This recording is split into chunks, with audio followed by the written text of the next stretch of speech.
नमस्कार। NB news में आपका बहुत बहुत स्वागत है। मैं हूं नवीन पांडे। 5 राज्यों में विधानसभा चुनाव के नतीजे आए, एक हफ्ता होने वाला है।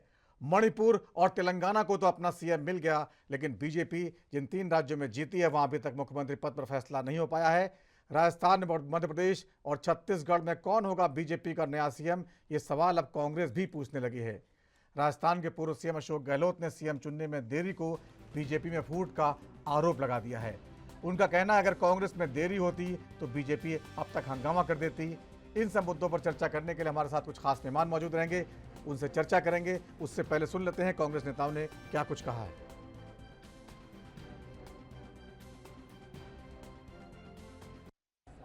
भाई ये नहीं 7 दिन हो गए, लगभग 7 दिन में ये अपना चेहरा घोषित नहीं कर पा रहे हैं और ये हमारे ऊपर आरोप लगाते हैं। इन पार्टी में बिखराव है, इस पार्टी में डिसिप्लिन नाम की कोई चीज़ नहीं है। इसको क्या कहेंगे हम लोग? अगर हमारे 6 दिन लग जाते, पता नहीं क्या क्या आरोप लगाते हैं, लोगों को भ्रमित करते हैं। आज इनके 6 दिन तो पूरे हो गए हैं, चेहरा 3 राज्यों में घोषित नहीं कर पाए हैं। फाउल खेल के चुनाव जीत के आए हैं लोग। इन्होंने स्टेट के मुद्दे उठाए नहीं और इस प्रकार से धार्मिक मुद्दे उठा करके 3 तलाक भी लेके आ गए, 370 भी लेके आ गए, राजस्थान में कन्हैयालाल का मर्डर भी लेके आ गए।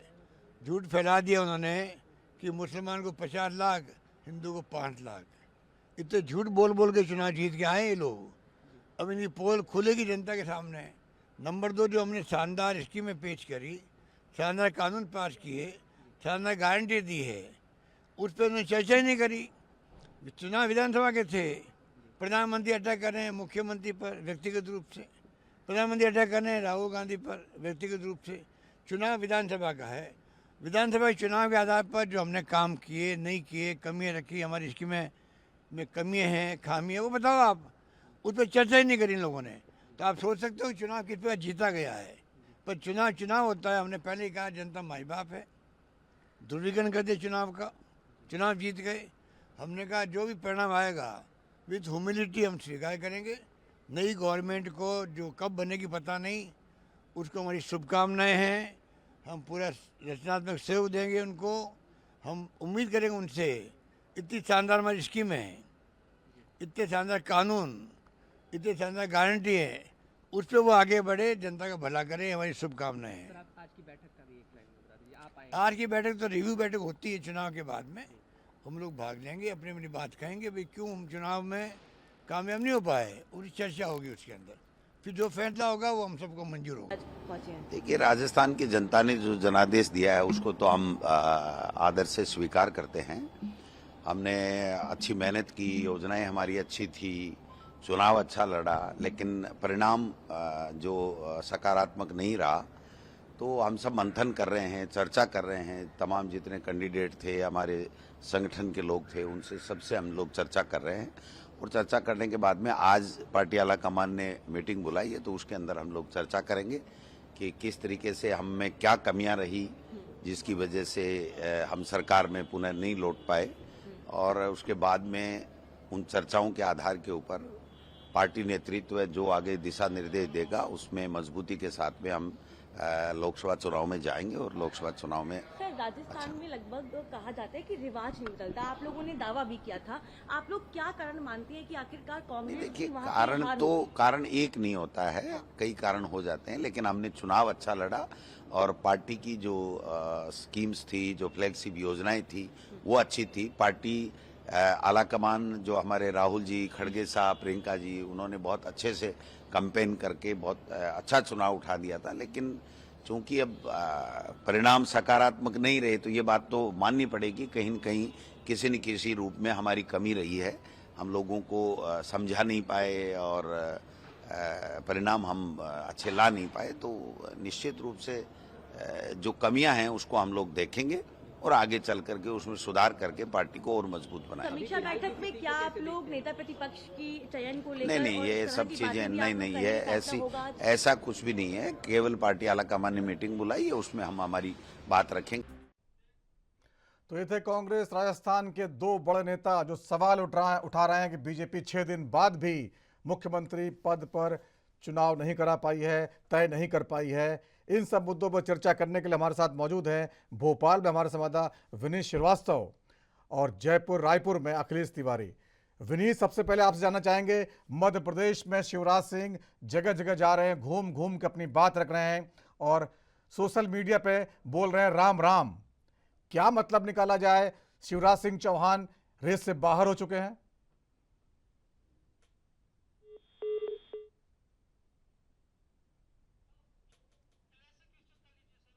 चलिए, विनीत तक हमारी आवाज शायद नहीं पहुंच रही। अखिलेश तिवारी, छत्तीसगढ़ में भी पर्यवेक्षक पहुंचने वाले हैं, विधायकों के पहुंचने का सिलसिला शुरू हो चुका है। क्या कुछ घटनाक्रम चल रहा है?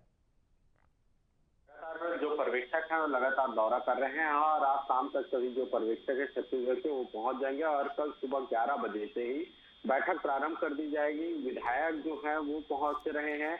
विधायकों को लेकर के ही अलग अलग स्थानों में चयनित करके रखा गया है। लगातार कुशाभाव ठाकरे की जो सुरक्षा है उसको भी बढ़ा दी गई है। इसके अलावा जो आने जाने वाले लोग हैं उनके ऊपर भी नजर रखी जा रही है।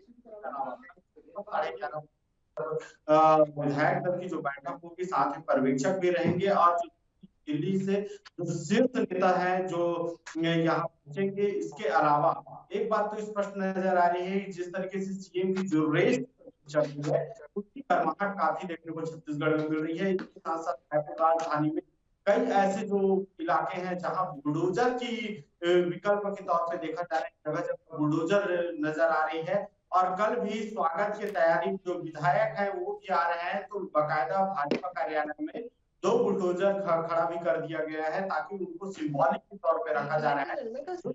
में आतंक करेंगे उसके ऊपर बाकायदा बुलडोजर चलाया जाएगा। ये बीजेपी का जो है बुलडोजर नया सिंबल, बीजेपी का नया सिंबल। लोकसभा चुनाव की तैयारी के लिए बहुत सारे नए नए सिंबल बीजेपी प्रयोग कर रही है। मोदी की गारंटी उसमें एक है। चलिए, भोपाल में विनीत श्रीवास्तव, शिवराज सिंह चौहान लगातार घूम घूम के कार्यकर्ताओं से मिल रहे हैं, लाडली बहना योजना पर प्रचार कर रहे हैं और राम राम लिख रहे हैं। क्या मतलब निकाला जाए? राम राम करने वाले हैं या राम राम आने वाले हैं? देखिए, मैं बता दूं कि पिछले 8-9 दिन की जो उठापटक मध्य प्रदेश के अंदर चल रही है, उस उठापटक के बाद मध्य प्रदेश के अगले मुख्यमंत्री का नाम अभी भी संशय में है।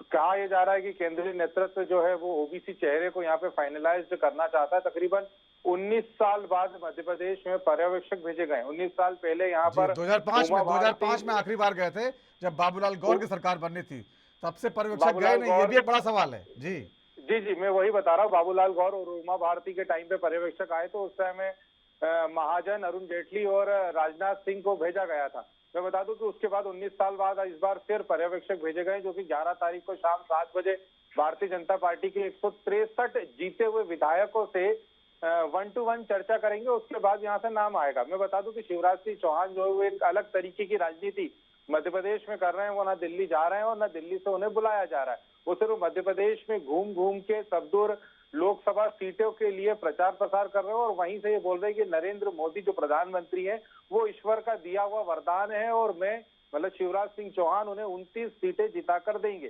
शिवराज सिंह चौहान ने स्पष्ट तौर पर यह कहा है कि वो जो 65 सीटें कांग्रेस ने जीती है मध्य प्रदेश से, उन सारी सीटों पर वो जाएंगे और भारतीय जनता पार्टी के लिए प्रचार करेंगे कि आखिर वो वहां से क्यों हारे और 29 सीट जीत के देंगे। मैं बता दूं कि पिछली बार राजस्थान और छत्तीसगढ़ लोकसभा सीट में कांग्रेस का सुपड़ा साफ हो गया था, लेकिन मध्य प्रदेश में एक सीट छिंदवाड़ा यानी कि नकुलनाथ की सीट मध्य प्रदेश से कांग्रेस जीतने में कामयाब हो पाई थी।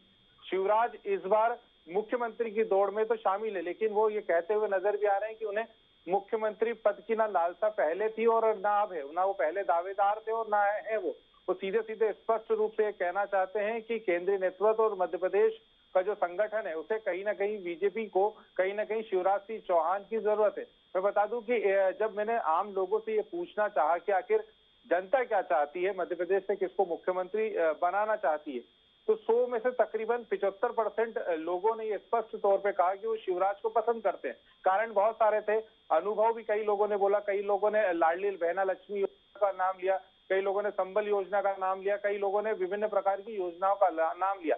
शिवराज देश के एक लौटे ऐसे मुख्यमंत्री रहे हैं जिन्होंने जन्म से लेकर मृत्यु तक हर तरीके की योजनाएं मध्य प्रदेश में चालू की।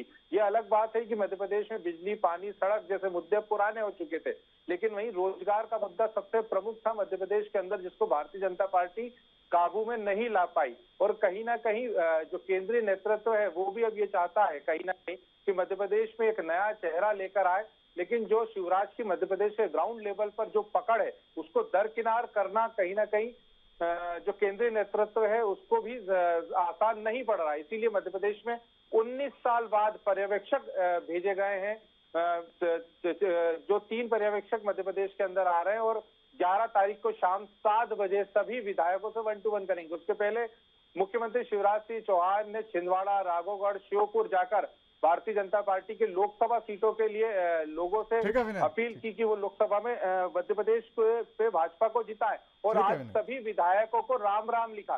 तय बात है कि शिवराज सिंह चौहान ने मध्य प्रदेश में विधानसभा में 165 सीटों पर प्रचार प्रसार किया था, यानी कि वो अधिकतर विधायकों के लिए ठीक है विनीत, राम राम राम राम भी लिखा है और अटल बिहारी वाजपेयी जी की कविता भी बोली, हार नहीं मानूंगा, रार नहीं ठानूंगा। इसका भी कोई संदेश हो सकता है, यानी मुझे हटाओगे तो मैं क्या कुछ कर सकता हूं अभी बताऊंगा नहीं। बहुत कुछ बातें हैं, आप नजर बनाए रखिए, फिर आप चर्चा करते रहेंगे और हमारे साथ कुछ खास मेहमान हैं, उनसे चर्चा जारी रहेगी। और वक्त छोटे से ब्रेक का, ब्रेक के बाद जल्द लौटते हैं।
और ब्रेक के बाद मुद्दा में आपका एक बार फिर बहुत बहुत स्वागत है। आज हम बात कर रहे हैं भारतीय जनता पार्टी ने जिन 3 राज्यों में चुनाव जीता है, राजस्थान, मध्य प्रदेश और छत्तीसगढ़, वहां अभी तक मुख्यमंत्री पद का नाम नहीं आया है सामने और कांग्रेस ने इस पर सवाल खड़ा कर दिया है।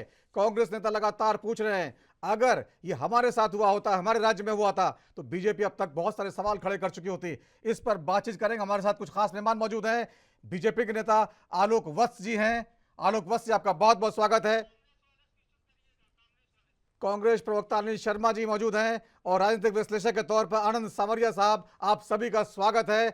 सबसे पहले सवाल अनिल शर्मा जी, 6 दिन हुए हैं, वो कह रहे हैं पर्यवेक्षक नियुक्त किए हैं और हम भेज रहे हैं, सबकी राय ले रहे हैं, तो अभी से आप लोगों ने सवाल उठाने शुरू कर दिए? पांडे जी जी, सवाल ये नहीं कि सवाल उठाना शुरू कर दिए। एक तरफ कहते हैं प्रचंड बहुमत की सरकार, लेकिन प्रचंड बहुमत की सरकार के बाद के बीजेपी जो अपने आप में अनुशासन की पार्टी कहती है, अपने आप को कैडर बेस पार्टी कहती है, अभी तक मुख्यमंत्री का नाम उनके यहाँ डिसाइड नहीं है। आखिर ये चल क्या रहा है? कौन सी कश्मकश में फंसे हुए हैं जो मुख्यमंत्री का नाम तय नहीं कर पा रहे हैं? कहीं कौन सा डर इनको सता रहा है? क्या योग्य व्यक्ति इनके पास नहीं है जिनका नाम ये तय कर सके? कभी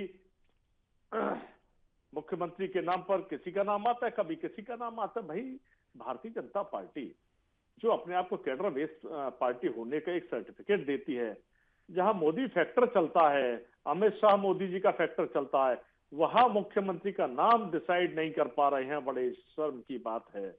पूछना चाहिए इन लोगों से, ये सवाल खड़ा होना आवश्यक है।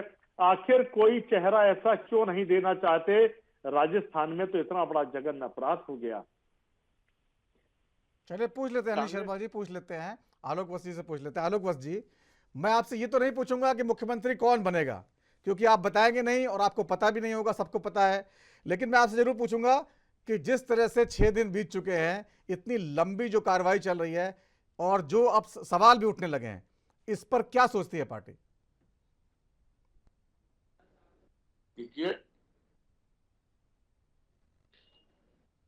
देर आए दुरुस्त आए, पार्टी पर मंथन चल रहा है और अति शीघ्र फैसला आ जाएगा।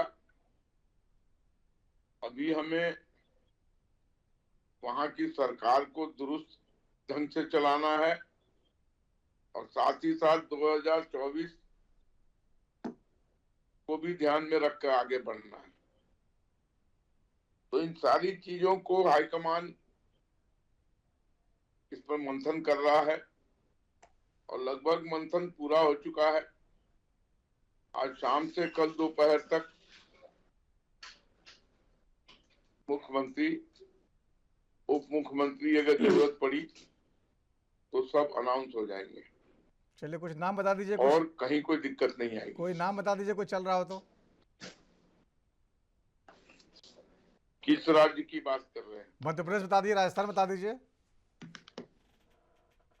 देखिए, नाम तो आप भी किसी का ले सकते हैं, तो वैसे मैं भी किसी का नाम ले सकता हूँ, लेकिन अधिकृत रूप से तो उस नाम को मैं कह नहीं सकता हूँ। चलिए ठीक है, अभी दूल्हा तय नहीं है साहब। नाम बहुत हैं, बहुत सेंट्रल लीडर हैं, बहुत से एमपी मिनिस्टर रिजाइन कराए गए हैं। वही हाल कमोबेश राजस्थान में भी है। हाँ, लेकिन इतना जरूर बता सकता हूं कि भारतीय जनता पार्टी एक्सपीरियंस और नौजवान दोनों को तरजीह देगी। यानी संकेत दे दिया आपने, कोई अनुभवी नेता होगा जो मुख्यमंत्री होगा और जो थोड़ा सा कम अनुभवी होगा वो डिप्टी सीएम बनेगा। यानी बाबा बालक नाथ और दिया मिर्जा डिप्टी सीएम बन सकते हैं राजस्थान में। बिल्कुल बन सकते हैं अगर पार्टी आला कमान ने तय कर लिया तो। लेकिन बाबा बड़े परेशान है, उन्होंने सोशल मीडिया पे लिख दिया है कि मेरा नाम मत चलाओ, मैं तो सीख रहा हूं अभी। देखिए, भारतीय जनता पार्टी, पांडे जी, एक डिसिप्लिन कैडर पार्टी है, विश्व की सबसे बड़ी पार्टी है। आला कमान का फैसला सर्वोपरि होता है, सर्वमान्य होता है। कहीं कोई उछल पुछल, कोई मान मनोबल, कोई भागी आगी, इस सब की कोई संभावना नहीं होगी। अनिल शर्मा जी को ऐतराज आपकी बात, बोलिए अनिल जी, बोलिए क्या कह रहे हैं? आलोक वस्ती को ठीक है, बोलिए। तो दिख गया दुष्यंत जी ने को कब्जे में ले रखा था और आप ही के विधायक के पिताजी ने ये बात सारी कही। हेमराज मीणा जी एक्स-एमएलए ने खुलेआम इस बात को कहा नोएडा 100 कि उनके बेटे को 22 में घेरने का काम किया गया। लोकेशन आप जरा ये कौन सा अनुशासन है? ललित मीणा के पिता ने आरोप लगाया था कि बाड़ेबंदी की गई है, 4 विधायक रखे गए हैं, लेकिन बीजेपी ने खंडन कर दिया है और दुष्यंत भी जो है दिल्ली आके मिल गए हैं पार्टी आलाकमान से। नहीं, दुष्यंत जी मिल गए, लेकिन हेमराज मीणा जी बता रहे हैं ना खुलेआम के मेरे बेटे को बाड़ेबंदी की गई और उसमें दूसरे विधायक उनके साथ थे, उन्होंने भी बताया कि वो मेरे साथ थे। आखिर ये कौन सी अनुशासनता है? अनुशासनहीनता नहीं तो क्या है? कैसा अनुशासन है, बताएं बीजेपी के नेता। ठीक है, चलिए इस पर बात। आनंद सांवरिया साहब, जिस तरह से भारतीय जनता पार्टी बता रही है कि सब कुछ ठीक नहीं चल रहा है, 6 दिन बीत चुके हैं, अभी तक नाम सामने नहीं आया है और लगातार जो दावेदार हैं उनके अलग अलग रिएक्शन आ रहे हैं। बाबा बालक नाथ बोलते हैं कि मेरा नाम मत चलाओ, मैं सीख रहा हूं। उधर शिवराज कहते हैं राम राम जी। क्या चल रहा है, क्या लगता है आपको? अभी दोनों प्रवक्ताओं को सुन रहा था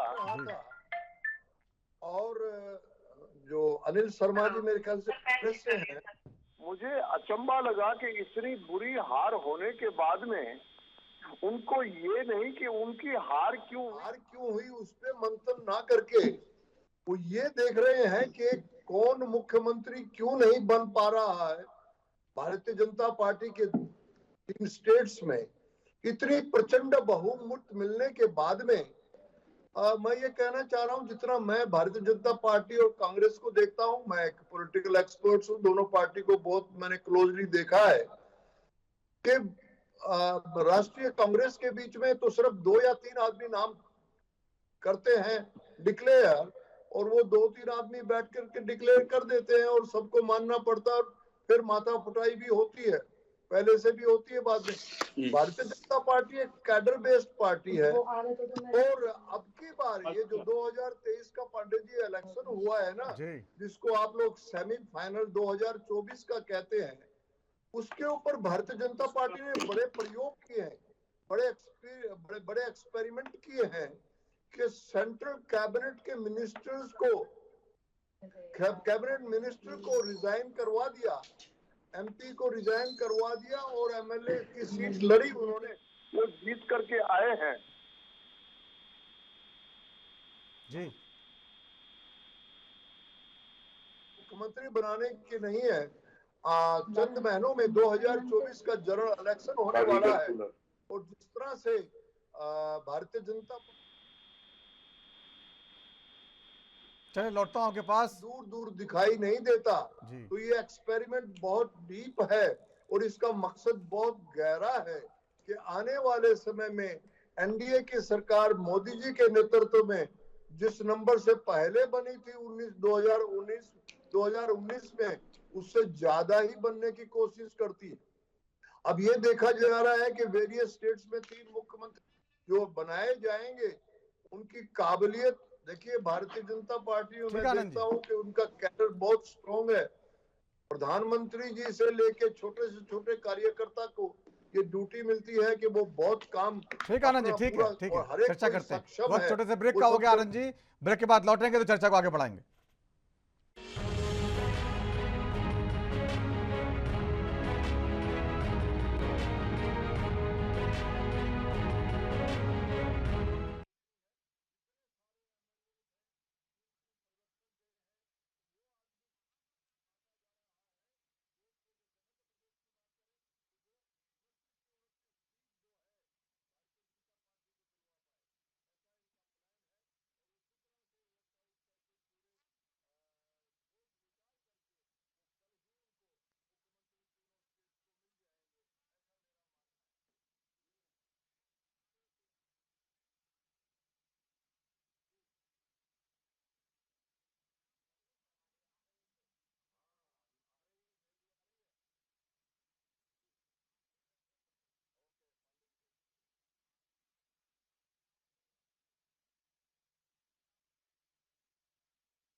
और ब्रेक के बाद मुद्दा में आपका स्वागत है।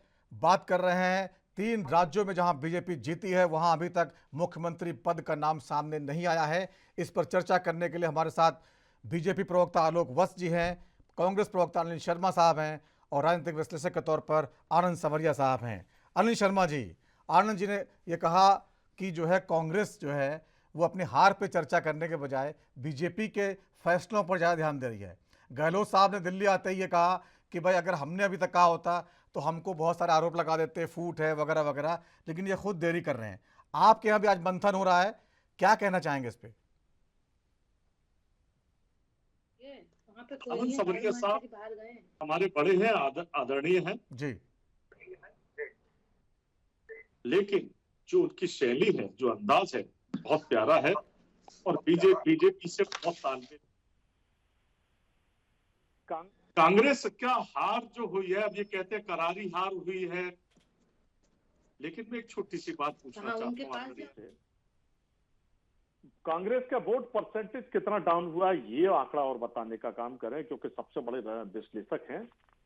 कांग्रेस के जो वोट परसेंटेज पर फर्क पड़ा है वो बिल्कुल मच्छर के दाने के बराबर। 2% राजस्थान में और छत्तीसगढ़ में करीब परसेंट करीब मध्य प्रदेश में गिरा है। बहुत बड़ा फर्क नहीं है, और उस आंकड़े के लिए मंथन करने की बात है तो कांग्रेस अपना मंथन कर रही है।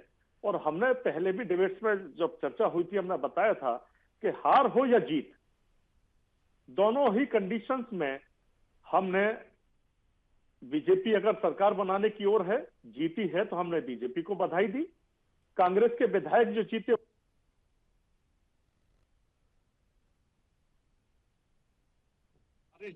वहां की जनता ने जितना सबको दिया, अभी आभार हम लगे बीजेपी। आलोक सर,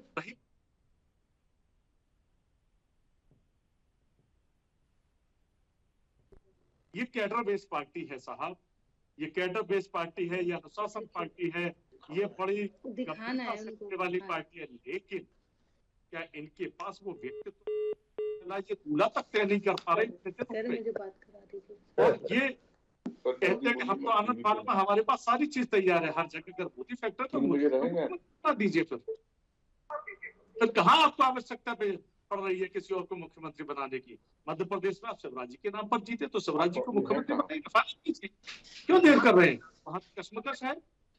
राजस्थान में आप तो कश्मकश अड़ाए हुए, कभी किसी के नाम पे चर्चा होती, कभी किसी की, और स्थिति चैम्बर में आ जाऊं, आप मेरे ऑफिस में आ जाइएगा। 2024 की तो 2000 इससे अभी 20 साल पहले का 2003 का इलेक्शन देखे, हम तीनों राज्यों उस वक्त हारे थे और केंद्र में सरकार हमारी बनी थी। रही बात 2024 के चुनाव की, मैंने उसको कांग्रेस और सहयोगी गठबंधनों चर्चा जारी, और हम लोग पूरी तैयारी के साथ 2024 में लड़ने के लिए भी तैयार। आनंद जी ठीक है, ठीक है, अनिल शर्मा जी ठीक है। आनंद संवरिया जी, आपने सुना कांग्रेस प्रवक्ता ने आपकी बात का जिस तरह से जवाब दिया, वो कह रहे हैं हमारा वोट परसेंट बहुत थोड़ा ही गिरा है, ज्यादा नहीं गिरा है, जिसको हम कवर कर लेंगे, हमें भरोसा है। और बार बार कांग्रेस एक बात पर जोर दे रही है कि हमें गलत प्रचार के जरिए, आज अशोक गहलोत ने भी कहा था दिल्ली पहुंचते ही कि झूठा प्रचार करके बीजेपी ने जो है हमारी अच्छी योजनाओं को जो है जनता के बीच में नहीं जाने दिया, और कहीं ना कहीं जो है हमारी भी कमी रही, मानते हैं, लेकिन बहुत ज़्यादा कमी नहीं है। वो इस बात को मानने को तैयार नहीं, जैसा कि आप बोल रहे थे। नहीं, बिल्कुल। देखिए पांडे जी, मैं अनिल जी को बहुत ढेरों आशीर्वाद देते हुए कह रहा हूँ कि अनिल जी, ये आपकी पार्टी का कल्चर नहीं है कि आप आत्म मंथन करें कि हार कैसे हुई, वोट कम हुआ। देखिए, इलेक्शन जो भी लड़ा जाता है वो जीतने के लिए लड़ा जाता है। मैं उस बात पे नहीं जा रहा कि इलेक्शन तो हार गए, बट मनोरंजन में तो कोई कमी नहीं छोड़ी। तो कहने का मतलब, और ये कहना कि भारतीय जनता भारतीय वोटर है, वो चीज समझता नहीं है। भारतीय जनता, भारत का जो वोटर है वो बहुत समझदार है। उसको एक स्टेबिलिटी चाहिए, उसको राष्ट्र के उत्थान के लिए पूरी एक स्टेबल गवर्नमेंट चाहिए। इस तरह से नहीं कि जिस तरह से राजस्थान में कितने सालों तक जूतम जूता होता रहा और राजस्थान की हालात इस हालात तक पहुंच गए। देखिए, हर एक कोई आदमी, मैं एक एनालिस्ट हूँ कि किसी सरकार को चलाने के लिए एक स्टेबल सरकार होनी चाहिए, ताकि जो ब्यूरोक्रेसी है वो उसके नीचे ठीक से काम कर पाए और आम जनता को रिलीफ मिल पाए। तो मैं ये कहना चाह रहा हूँ कि अब की बार का जो 2023 का इलेक्शन है वो तो बहुत लंबा, उसके ऊपर स्टेक्स बड़े हाई हैं। पिछले 6 महीने से ये सेमीफाइनल सारे चैनल्स कर रहे थे, और कांग्रेस ने भी उसको सेमीफाइनल किया, क्योंकि INDA जो गठबंधन किया है उसमें कांग्रेस काफी बड़ी मुस्तैदी से तैयार थी। लेकिन बदकिस्मती से क्या हुआ, इस रिजल्ट के तीनों रिजल्ट आने के बाद में कांग्रेस की जो हालत, इंडिया जो कोएलिशन हुआ है, जो गठबंधन हुआ है, उसमें काफी बुरा हाल हो गया। कि मैं ये कहना चाह रहा हूँ कि भारतीय जनता पार्टी NDA के सामने विपक्ष होना चाहिए। मैं चाहता हूँ कि बड़ा सशक्त, किसी भी डेमोक्रेसी में विपक्ष होना चाहिए, जरूरी है, विपक्ष होना चाहिए। पर बदकिस्मती कहाँ ये हो रही है, कांग्रेस इतनी ग्रैंड ओल्ड पार्टी, 130-35 साल पुरानी पार्टी है, और उसका हाल ये हो गया जो 70 साल तक पूरे भारतवर्ष में राज्य कर पाई है। तो मैं ये कहना चाह रहा हूँ अनिल जी, आपका कसूर नहीं है, आपके जो नेता हैं उनको आत्मचिंतन करना पड़ेगा कि भारतीय वोटर क्यों ना वो ठीक आपकी है, वो बात को आत्मचिंतन मानता कर रहे है। हैं। आनंद जी ये आत्मचिंतन आपने कर रहे हैं। आज बैठक भी बुलाई गई है राजस्थान की। राजस्थान के बहुत सारे नेता जो दिल्ली पहुंचे हुए हैं और शाम तक खबर भी आएगी। आलोक वत्सी आलोक वत्सी दिग्विजय सिंह जी ने जो है घूम घूम के कार्यकर्ताओं को लाडली बहना योजना के प्रचार कर रहे हैं। दिल्ली उनको बुलाया जा नहीं रहा है और वो खुद भी आ नहीं रहे हैं। बाकी सारे नेता दिल्ली आ रहे हैं। 4 बार के मुख्यमंत्री हैं, 5वीं बार आप लोग बनाना चाहते नहीं हैं। उन्होंने साफ साफ लिख दिया है, हार नहीं मानूंगा, रार नहीं ठानूंगा। इसका क्या मतलब आप समझ रहे हैं? ये इतना आसान भी क्या है? ये किसने बोला है कि हार नहीं मानूंगा, रार नहीं ठानूंगा? ये सोशल मीडिया पर लिखा है शिवराज सिंह चौहान ने। अटल बिहारी वाजपेयी जी कविता अपने आपके कार्यकर्ताओं के बीच में बोली है उन्होंने। तो हार नहीं मानूंगा, रार नहीं ठानूंगा, हार नहीं मानूंगा। इसका मतलब कुछ अगर आपको लग रहा है तो बता दीजिए। वर्कर के लिए काम करते रहे, आगे भी करते रहेंगे। रार नहीं डालूंगा, अगर हाईकमान का जो भी फैसला होगा उसको सरोकार करूंगा, कोई रार नहीं करूंगा। बड़ा सिंपल है। बहुत ये अटल बिहारी वाजपेयी जी के बहुत फेमस करता है, हार नहीं मानूंगा, रार नहीं ठानूंगा।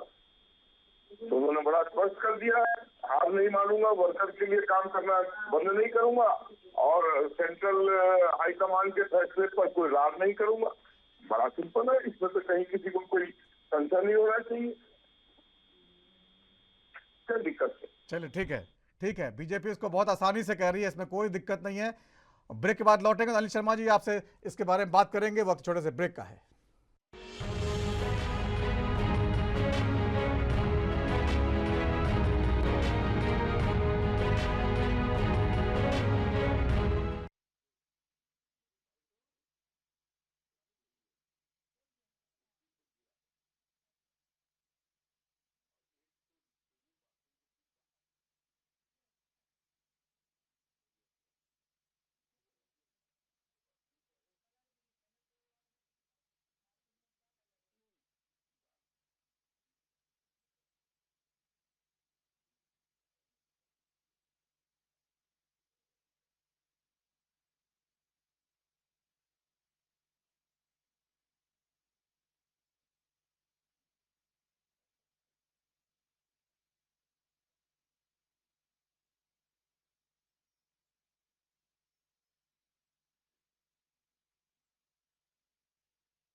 तो ब्रेक के बाद मुद्दा में आपका एक बार फिर स्वागत है।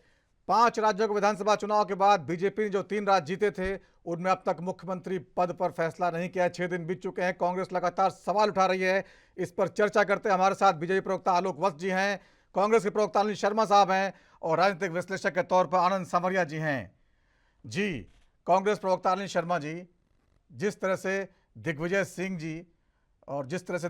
जी के क्षेत्र में शिवराज सिंह गए और उन्होंने अटल बिहारी वाजपेयी कविता वहां पर बोली, हार नहीं मानूंगा, रार नहीं ठानूंगा। बीजेपी इसको बहुत सामान्य बता रही है, लेकिन आपको लगता है इतनी सामान्य बात है? कोई संकेत दिया उन्होंने इसके जरिए? बिना चिंगारी के धुआं नहीं उठता। आदरणीय शिवराज सिंह चौहान जी ने अगर दिग्विजय सिंह के क्षेत्र में, आदरणीय दिग्विजय सिंह जी के क्षेत्र में अगर इस तरह की बात कही तो उसका ये तो नहीं कि राजनीतिक व्यक्ति जो एक प्रचंड बहुमत से मुख्यमंत्री रहते हुए चुनाव जीते हैं, वो व्यक्ति अगर किसी शब्द को कहें और आदरणीय मरहूम नेता हमारे अटल बिहारी वाजपेयी जी की लिखी हुई कविता को चरितार्थ अगर कर रहे हैं तो वो हल्के में नहीं लिया जाना चाहिए। राजनीतिक व्यक्ति को एक एक शब्द के कई मायने होते हैं। भारतीय जनता पार्टी उनको हल्के में ले रही है, बहुत अच्छी बात है। ठीक है, आनंद संवरिया साहब, क्या आपको लगता है इसके जरिए कोई संकेत है, कुछ कहना चाहते हैं शिवराज सिंह जी? नहीं, शिवराज जी जो आपने जो पंक्तियां दोहराई जी। हैं और जो शिवराज जी ने कार्यकर्ताओं में बताई है, तो वो माननीय अटल जी की पंक्तियां थी और उसका मकसद यही था कि भारतीय जनता पार्टी का हार नहीं मानता, चाहे वो 2 सीट से चालू हो और आप मान 500 सीट की बात करते हो और राज नहीं थामी, मतलब आपस में हम लड़ेंगे नहीं अगर सीट नहीं मिलती, तो मकसद यही था। तो इन चीजों के ऊपर वो बातचीत नहीं करना। मैंने कहा कि अब की बार भारतीय जनता पार्टी ने काफी कुछ प्रयोग किया है, अचंभा लगा मुझे भी। देखिए, इतने सालों से मैं पब्लिक लाइफ में हूँ कि राष्ट्रीय कैबिनेट से, नेशनल कैबिनेट से मिनिस्टर को रिजाइन करा के, मतलब एमपी को हटा करके एमएलए की सीट में इलेक्शन लड़ा देना, तो इसके पीछे बहुत बड़ी रणनीति है। ये जो इलेक्शन है स्टेट के लिए तो लड़ा गया और वो जीत गए। जनता ने बहुत, मेरे ख्याल से लगता है जनता हम लोगों से भी ज्यादा समझदार है और उन्होंने उन पैरामीटर पे कि जो भारतीय जनता भारत के जो नागरिक है चाहते हैं कि उनका स्टेट प्रोग्रेस करे, उनका स्टेट प्रोग्रेस करेगा तो देश प्रोग्रेस करेगा और देश तभी प्रोग्रेस करेगा जब एक स्टेबल गवर्नमेंट आ जाएगी। जिस तरह से वो INDA के बारे में बातचीत पूरी जनता देख रही है, कभी कोई कहता मैं नहीं आऊंगा, तो वो जनता, मैं तो ये चाहता हूँ कि भारतीय जनता पार्टी के अगेंस्ट कोई सशक्त विपक्ष खड़ा हो। नरेंद्र मोदी जी के अगेंस्ट में कोई प्रधानमंत्री दावेदार आए तो सही, तो घूम फिर के बात यही आ रही है, एक बार इलेक्शन हो जाने दीजिए तो घूम फिर के वही 70 सीट आएंगी। जनता बहुत समझदार हो गई है और जनता जनार्दन ने ये मन, मुझे लगता है कि उन्होंने मन बना लिया है कि आने वाले समय में जैसे मोदी जी कहते हैं कि हैट्रिक होगी, तो उसी तरह से हैट्रिक की बात सही होने वाली है। जनता जनार्दन बहुत होशियार है। ठीक है।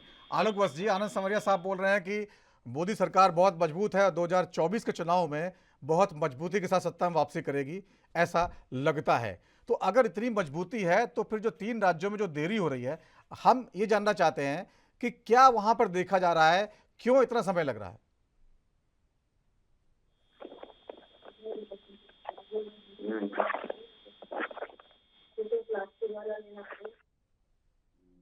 आलोक वत्स जी, क्या कोई चुनौती लगती है आपको 3 राज्यों में जो है और मजबूती से सोचना पड़ेगा पार्टी को? कोई चुनौती नहीं है जी। किससे चुनौती है? कौन चुनौती दे रहा है हमें? कहाँ से आपको लग रहा है कि हमें चुनौती मिल रही है? कहीं से विद्रोह के स्वर आपको दिखाई पड़ रहे हैं? कभी आज तक आपने सुना है?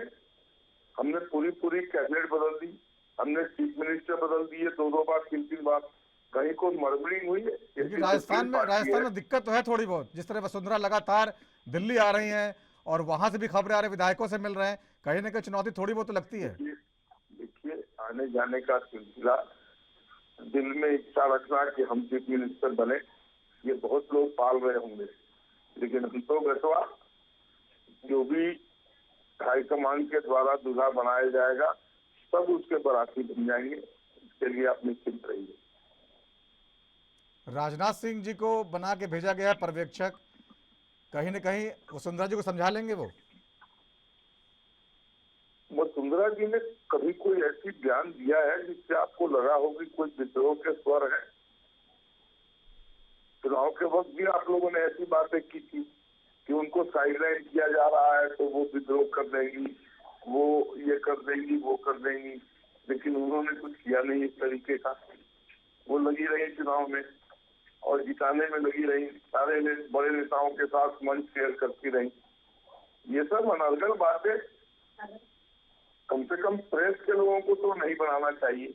नहीं, हम तो आपसे ही पूछ रहे हैं, मतलब हम तो आपको साफ कह रहे हैं जी, जो भी दूल्हा बनाया जाएगा दिनकर के द्वारा, सारे लोग उसके बराबरी बन जाएंगे।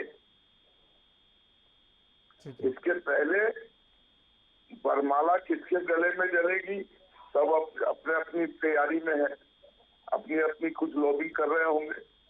ऐसा तो मैं नहीं मानता हूँ कि सब लोग चुपचाप बैठे होंगे, तो वो सब कवायद करती रहती है। बिल्कुल, लोकतंत्र है, जायज है, लेकिन कहीं कुछ होने वाला नहीं। बिल्कुल लोकतंत्र है और सबको मुख्यमंत्री पद पे सब आना चाहते हैं, सब अपने अपने जो है लॉबिंग कर रहे हैं, ये सच है, लेकिन कोई किसी तरह की बगावत नहीं है। अनिल शर्मा साहब, वसुंधरा जी जिस तरह से लगातार सक्रिय हैं, एक्टिव हैं, 2 बार के मुख्यमंत्री रह चुकी हैं, और अशोक गहलोत जिससे उनके संबंध बड़े मधुर हैं, किस तरह से देखते हैं आप लोग? क्या उनको दोबारा बनना चाहिए तिवारा? एक मिनट, जो भी कवायद होगी जी, उसमें 2024 का भी ध्यान रखा जाएगा। जी, बिल्कुल। जी, अनिल शर्मा साहब। जी पांडे साहब, देखिए भारतीय जनता पार्टी का स्टैंड अभी तक क्लियर नहीं, और स्थिति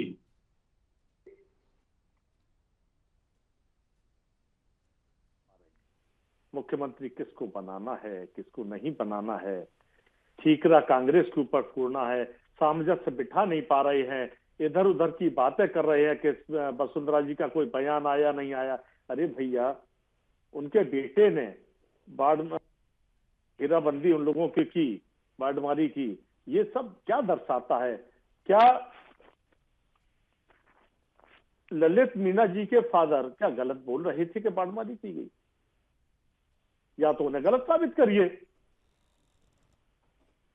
या फिर दुष्यंत जी अगर वहां पहुंच गए राष्ट्रीय नेतृत्व के पास तो उनके पाप धुल गए, या उन्होंने जो अपराध किया या घेराबंदी की, हर व्यक्ति अपनी व्यवस्था में चाहता, वो भी चाहते हैं कि उनकी मां मुख्यमंत्री बने।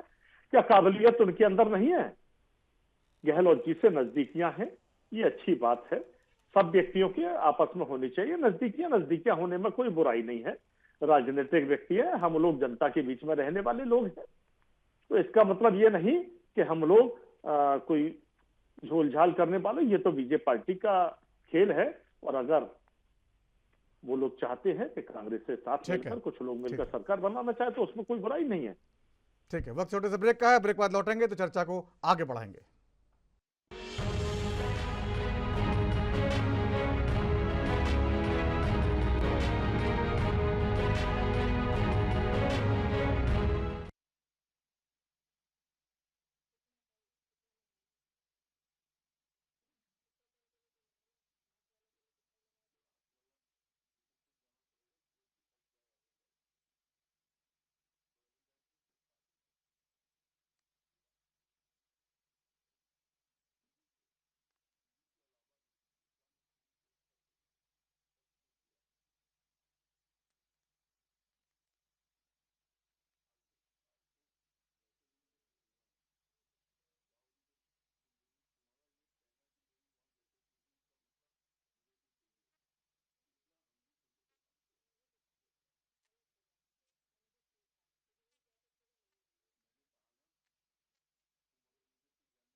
ब्रेक के बाद मुद्दा में आपका स्वागत है। 5 राज्यों के विधानसभा चुनाव के बाद 3 राज्यों के मुख्यमंत्री का नाम अभी तक तय नहीं पाया है। कांग्रेस ने इस पर सवाल खड़े कर दिए हैं, इस पर चर्चा चल रही है। हमारे साथ कुछ मेहमान मौजूद हैं। बीजेपी प्रवक्ता आलोक वत्स जी हैं, कांग्रेस के प्रवक्ता अनिल शर्मा साहब हैं, और राजनीतिक विश्लेषक के तौर पर आनंद संवरिया साहब हैं। आनंद संवरिया साहब, आपका कहना चाहूँगा, छत्तीसगढ़ की बात चली है, वहाँ पर आदिवासी वोट बहुत महत्वपूर्ण है 2024 के चुनाव के लिए। बीजेपी जब वहाँ सीएम बनाएगी, रेणुका जी का नाम आ रहा है, महिला हैं और मंत्री रही हैं, और जिस तरह से बाकी नेताओं का नाम आ रहा है, क्या लगता है आपको जब बीजेपी फैसला ले रही होगी तो क्या सोचेगी, क्या समीकरण ध्यान में रखेगी?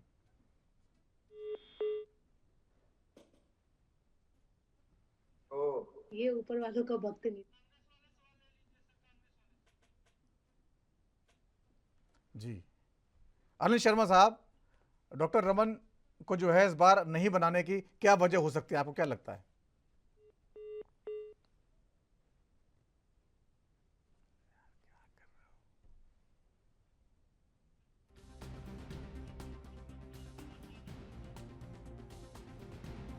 तो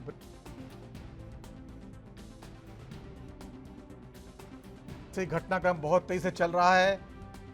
लगातार कांग्रेस सवाल उठा रही है। 6 दिन बीत चुके हैं लेकिन अभी तक मुख्यमंत्री पद का नाम नहीं आया। 3 राज्यों में छत्तीसगढ़, मध्य प्रदेश, राजस्थान में कौन होगा मुख्यमंत्री? बीजेपी के पर्यवेक्षक तैनात कर दिए गए हैं जो राज्यों में जाएंगे। बीजेपी कह रही है राज्यों में जाएंगे, विधायकों से बात करेंगे, उनसे चर्चा करने के बाद नाम बाहर आएगा। कांग्रेस कह रही है नाम तो पहले से तय हैं लेकिन उनको घोषित करने की हिम्मत जुटाई नहीं जा पा रही है।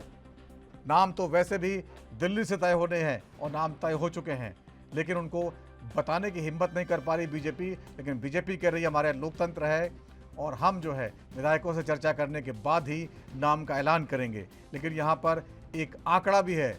मध्य प्रदेश में 2005 में पर्यवेक्षक गए थे, उसके बाद आज तक पर्यवेक्षक नहीं भेजे गए। तो क्या ज़रूरत पड़ गई इस बार पर्यवेक्षक भेजने की? राजस्थान में दिग्गज नेता राजनाथ सिंह पर्यवेक्षक बनाए गए हैं। ठीक है, आनंद सवारिया साहब, यही सवाल आपसे है कि छत्तीसगढ़ में जिस तरह से आदिवासी वोट में बीजेपी ने तगड़ी सेंध लगाई है, क्या लगता है जब समीकरण तय होंगे, जब कोई नाम आगे आएगा, रेणुका जी का नाम आगे चल रहा है, तो बीजेपी क्या खास तौर से देखेगी? देखिए, छत्तीसगढ़ में पांडे जी जिस तरह से आदिवासी इलाके में काम किया गया है, राष्ट्रीय स्वयं सेवक संघ के स्वयं सेवकों ने, वॉलंटियर्स ने जितना काम वहाँ पे किया है, देखो आदिवासियों के बारे में तो कांग्रेस सरकार ने कभी सोचा ही नहीं। उनको सिर्फ वोट बैंक मान के सोचते थे। तो जिस तरह से काम अभी हुआ है और जिस तरह से आदिवासियों के बारे में एनडीए की सरकार मोदी जी के नेतृत्व में बातचीत कर रही है, तो आने अभी जो नया मुख्यमंत्री का चेहरा आएगा, वो चेहरा बिल्कुल ही एक यूथ भरा और आदिवासी को देखभाल करने वाला, उनके बारे में भविष्य, क्योंकि उनकी जो फैसिलिटीज हैं, एक मंत्रालय बना, बड़ा अच्छा लगा, आदिवासी मंत्रालय बनाया गया आगे एनडीए सरकार में। तो ये चीजें हैं। तो मैं ये कहना चाह रहा हूँ कि जिस तरह से ये युद्ध 2023 का भारतीय जनता पार्टी ने लड़ा है, वो एक बिल्कुल बड़ा अच्छा प्रयोग, मैंने कभी ऐसा सुना नहीं था कि कैबिनेट मिनिस्टर रिजाइन करके कैबिनेट मिनिस्टर को कहा जाता है कि तुम स्टेट में जाके इलेक्शन लड़ो और एमएलए बनो, और वो चुपचाप आकर के सारे 10 लोगों ने अपना इस्तीफा लोकसभा के स्पीकर महोदय को दे दिया और अपनी मिनिस्ट्री भी रिजाइन कर दी। तो ये एक बहुत बड़ी स्ट्रेटेजी है, इसके ऊपर बहुत सारा काम हो रहा है और ये 2023 का नहीं 2024 के इलेक्शन के बारे में बातचीत की जा रही है। ऐसा मेरा विचार है। ठीक है, अनिल शर्मा जी, जिस तरह से आनंद जी बोल रहे हैं कि रणनीति बीजेपी की शानदार रही, तो अब कांग्रेस 2024 के लिए, अब तो जो होना था हो चुका, उसके लिए क्या रणनीति अपनाएगी? क्या कहना चाह रहे हैं आप?